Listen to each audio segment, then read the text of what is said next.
લગ્ન માટે જીવનસાથીની પસંદગી કરતી વખતે આ વાતનું રાખો ધ્યાન. આચાર્ય ચાણક્યએ તેમની ચાણક્ય નીતિમાં ગ્રહસ્થ જીવન સાથે જોડાયેલા ઘણા મહત્વપૂર્ણ પાસાઓ વિશે જણાવ્યું છે. તેમની સલાહ માનીએ પારિવારિક જીવન જીવવાથી જીવનમાં ખુશીઓ આવી શકે છે. આચાર્ય ચાણક્યએ લગ્ન માટે જીવનસાથીની પસંદગી કરતી વખતે 3 બાબતનું વિશેષ ધ્યાન રાખવાની સલાહ આપી છે.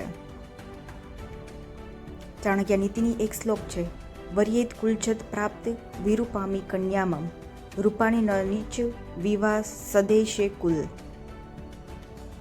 ચાણક્યના આ શ્લોકનો અર્થ એ છે કે જીવનસાથીની પસંદગી કરતી વખતે લોકોના કેટલાક વિશેષ ગુણવત્તા તપાસ કરવા જોઈએ. તેઓ કહે છે કે જીવનસાથીની પસંદગી કરતી વખતે ચહેરાની સુંદરતાઓ માનપાન તરીકે ક્યારેય ઉપયોગ ન કરવી જોઈએ.